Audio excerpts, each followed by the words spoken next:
Hoje iremos dar seguimento aos circuitos sequenciais, parte 2.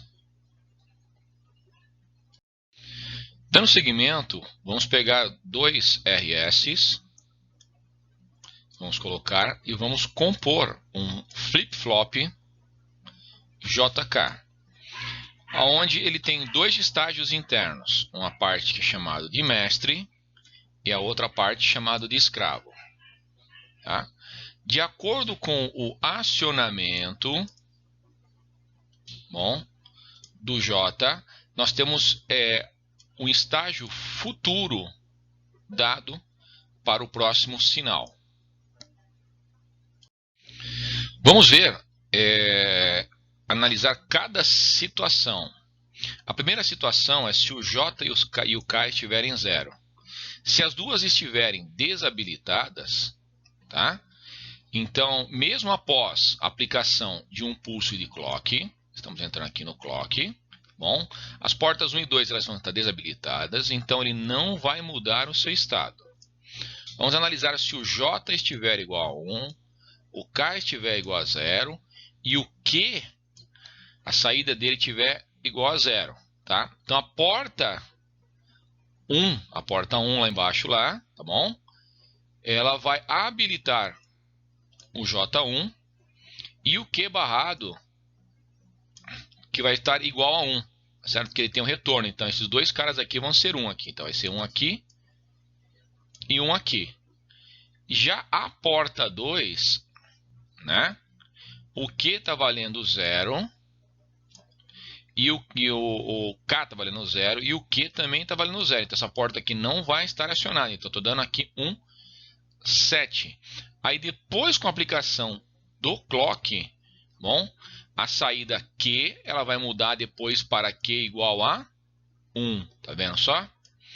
Próxima parte.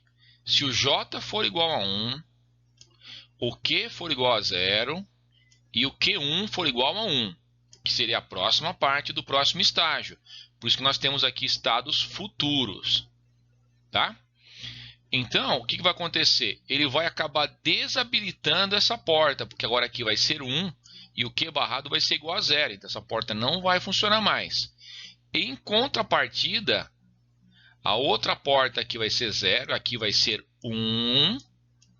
Ok? E aí, o que vai acontecer? Após isso aqui mesmo, o pulso do clock, mesmo mandando o pulso do clock, ele vai permanecer inalterado. Como o Q estava igual a 1, o Q vai continuar igual a 1. Continuando nas etapas, tá? Eu tenho J igual a 0, K agora igual a 1 e o Q0, o Q igual a 0. Bom? Então a primeira portinha aqui, a porta 1 aqui, né? Esqueci de marcar aqui 1 e 2 aqui, né? O outro lado está marcado 1 e 2 lá. Ele vai desabilitar, ela vai estar desabilitada. Tá bom? Que não importa se esse cara aqui é 0 e o Q barrado for igual a 1, essa porta aqui ela não está funcionando. Do outro lado, o K vale 1, né? E o Q vale 0, tá certo? Então, mesmo aplicando o pulso do clock, ele vai permanecer inalterado. Então, significa que se o Q era 0, ele vai continuar igual a 0. Outro caso, J igual a 0, K igual a 1 e Q igual a 1. Tá certo? A primeira porta aqui está desabilitada do jeito que a gente acabou vendo no exemplo anterior. Tá? Já na porta 2, agora aqui é 1, né? E aqui embaixo também vai ser igual a 1. Então essa porta aqui, o reset aqui está sendo ativado. Tá? Aí eu tenho que pensar sempre no pulso do clock. Tá? Então o nosso Q, que ele estava igual a 0, que estava igual a 1, né? Esse cara aqui estava igual a 1, ele vai mudar e vai passar a ser igual a 0. O último caso, né? Vamos apagar aqui, né? Para a gente analisar aqui. Então, eu tenho J igual a 1, o K igual a 1. Tá certo? Aí no ciclo, que vai completar o ciclo do flip-flop, né? Após a aplicação do sinal do clock, eu vou ter Q igual a 0. E essa saída ela vai mudar para Q igual a 1. Tá certo? E na hora que ele for igual a 1, depois ela vai ser mudada novamente para Q igual a 0. É uma sequência de mudança de estágios, por isso que nós chamamos de circuito sequencial, tá? Aonde isso aqui é muito aplicado, depois a gente vai acabar vendo que é para a gente poder gerar um contador, tá? A gente vai precisar de algum JSK para poder fazer isso daí. Aqui é uma simples representação utilizando portas NAND, tá? Se eu quisesse montar um JK, né, um flip-flop JK, on pode escrever FF, flip-flop. Bom, só uma curiosidade, a palavra flip-flop acontece. Se a gente fosse procurar numa tradução, é o chinelo de dedo, tá bom? Aqui não tem nenhuma referência a chinelo de dedo na montagem disso aqui. Mas a questão acontece, é o fato dele estar tipo descendo e subindo, fazendo as partes das ligações aqui, é chamado de flip e flop. Um flip-flop completo, ele tem um preset e tem um clear. Tá? Toma cuidado, acontece que preset não tem nada a ver com reset. Tá? Então, quando eu quero passar ele para um estágio ativo, algo semelhante ao 1, tá? Que a gente vai acabar entendendo isso aqui um pouquinho melhor depois a gente for montar na parte dos circuitos, né?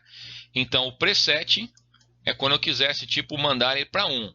E já o clear é quando eu quero mandar ele para 0. Para não confundir ficar preset e reset, por isso que foi colocado clear.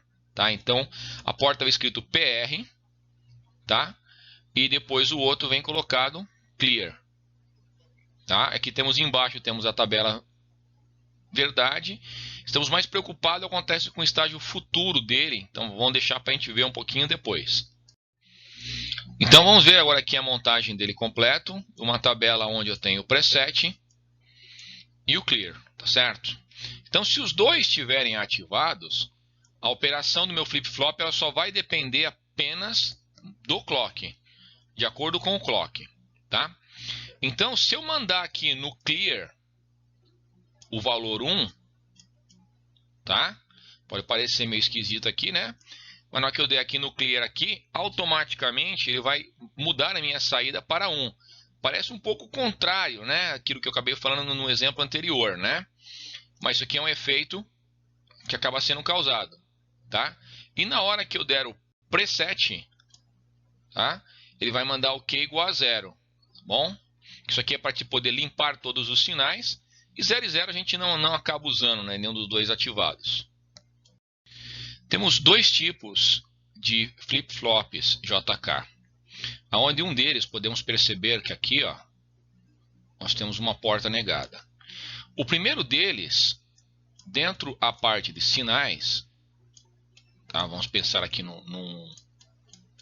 em um clock, tá? Esse primeiro aqui eu vou marcar ele aqui em azul, que é o A. A parte importante do clock dele está ligado à borda de descida. Então, quando tiver algum tipo de acionamento, o que é importante? É o momento em que o clock está desacionando.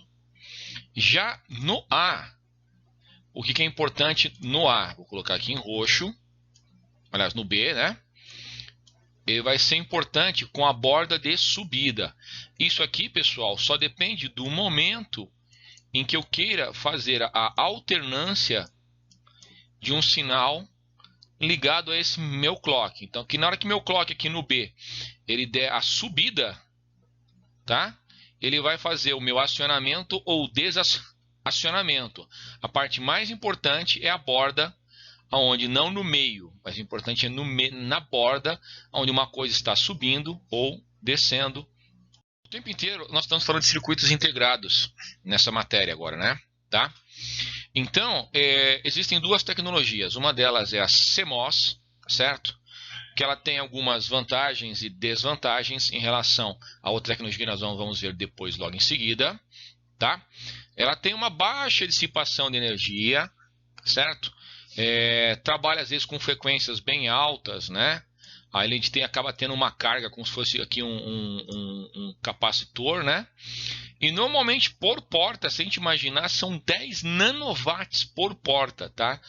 Então o consumo de energia dele é bem baixo de um 6zinho desse. Construtivamente, entre esse modelinho e outro modelo que nós vamos acabar vendo, a aparência vai ser exatamente a mesma. A gente vai identificar eles através tipo do código, tá? Esse cara aqui é um 4011, ok? Tá? Então ele tem alguns atrasos, a gente imaginar na ordem de nanosegundo. Lembre-se, isso aqui é 25, pessoal, vezes 10 elevado a menos 9 segundos. Mas imagine que se eu tivesse que passar por 1 milhão de portas. 1 milhão de portas, isso aqui já cairia para a ordem de 10 a menos 6 acontece, tá? Então também 1 milhão, desculpa, não. 10 a menos 3, tá? Então já estamos passando na ordem de milissegundos, né? Então se tiver 100 milissegundos, é uma coisa perceptível. Depende da quantidade de portas, tá? Estou falando de 1 milhão de portas, é bastante coisa. Bom, tempos de subida e tempo de descida são controlados, tá certo? Então quando eu mando fazer uma onda quadrada, ela não é bem quadradinha. Se a gente for fazer um super zoom nela, né? Ela vai ser algo assim, ela tem uma rampa de subida e depois tem uma rampa de descida, tá bom? Fazendo um super mega zoom, mas isso aqui são pequenos detalhes que dá pra gente perceber. Isso aqui, claro, né? Quando a gente tiver uma escala maior, né? Literalmente esse tempo aqui ele começa a ter o efeito, né? Questão de imunidade a ruído e o sinal lógico essencial iguais à fonte de alimentação, certo? A outra tecnologia que nós temos, que nós estamos utilizando bastante em sala de aula, tá? É a TTL, tá? Então aquelas portas lá 7400, 7401, 02 e assim por diante, tá? O XX que a gente chama, né? Todas elas são tecnologias TTL. A grande vantagem da TTL acontece que o custo dela, né? O custo dela é mais barato que da CMOS, tá? Às vezes os 6zinhos dele que são um pouquinho mais baratos. Os outros são um pouquinho melhorzinhos, mas não adianta nada também para a gente não conseguir comprar isso daí, tá? Quando a gente fala a variação entre o sinal de 0 e o sinal de 1 recebendo na parte do VCC, ele tem aqui uma tolerânciazinha aqui, ó, de 0,25 para cima e 0,25 para baixo, tá bom? Mudança, questão de sinais lógicos. Esse cara aqui ele é mais do que suficiente, tá? Você conseguiria literalmente montar um processador de um computador normal, né? Tudo isso daqui, claro que iria ficar um pouquinho grandinho, né? Utilizando tecnologia TTL, né? Mas você conseguiria montar um computador inteiro só se utilizando dessa tecnologia, que ainda, por menor que sejam as portinhas lá, você teria que ter muito mais coisas. Então, o CADS aqui deveria ficar tipo numa faixa, um computador, um processadorzinho, ficar tipo só mais ou menos uns 60 por 60 centímetros, né? Do tamanho do processador, tá? Fora depois as demais coisas para serem interligadas. Então, vamos fazer um comparativo entre uma coisa e outra, né? Para a gente estar verificando. Então, o CMOS normalmente ele é mais caro, tá certo? Equivalente a um TTL.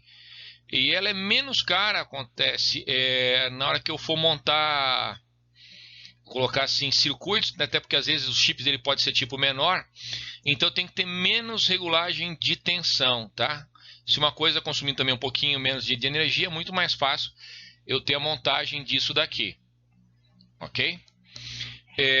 Circuitos CMOS não consomem tanta energia quanto os TTL, tá certo? Quando em repouso, contudo, ele aumenta rapidamente com frequências muito altas, tá bom?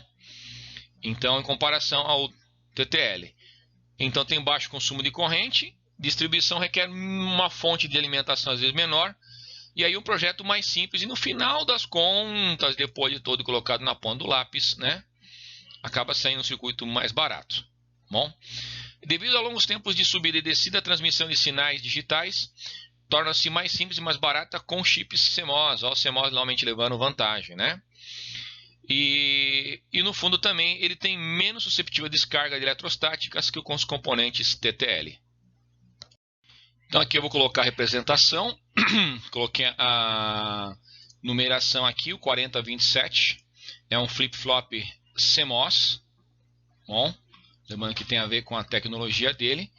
O comportamento tem que ser idêntico para uma tecnologia ou outra, acontece de acordo com as suas características. Sempre lembrando, acontece, se eu quiser mais detalhes desse cara aqui, eu tenho que ir no datasheet dele lá, certo? Para verificar quais são lá as saídas. Quando a gente chama de Q0, acontece, fala, às vezes é um estado passado dele, né? Então, tipo, às vezes uma questão de manter, né? Mas é melhor deixar isso aqui para a gente estar vendo isso aqui com um exemplo um pouquinho mais prático. Ao invés de ficar somente analisando a tabela verdade, é importante a gente fazer uma análise sempre. É mais fácil a gente tratar esse cara aqui com análise de sinais, né? De acordo com os clocks, em que momento que de repente ele vai subir junto, né? Ou descer junto, né? Então, de acordo com essas coisas aqui, a gente vai acabar vendo a questão dos sinais. Aqui nós temos um flip-flop com borda de descida, tá certo? Chama 7.4, pode ver que ele começa com 7.4 porque ele é um TTL. Bom, o modelinho dele lá, LS78A. Tem um código um pouquinho diferente, isso aqui tem uma coisa a ver com o fabricante às vezes, tá? A tabela deve ser muito parecida com a tabela anterior. Eu coloquei também, pessoal, o link aqui em cima, tá bom? Para vocês entrarem. Isso aqui lá na Wikipedia, a lista de todos os modelinhos acontece da linha 7.4 alguma coisa. Bom, ali na Wikipedia lá, dizendo que cada um deles, quantas portas tem, né? Se é porta NAND, se é porta END, né? Então é mais fácil, em vez de você ficar procurando, se matando via internet. Preciso de um que tenha 3 portas, 4 portas, 5 portas, 6 portas, 18 portas, né? Então dá uma consultada primeiro aqui nessa listinha, que é uma listinha bem completa. Vários sites têm copiado essa listinha, né? Lá para poder facilitar a vida, né? Então dá uma olhadinha lá para você saber quais CIs você vai acabar precisando. E dentro da Wikipedia tem alguns CIs que tem inclusive o desenho dele lá bonitinho para você poder reutilizar.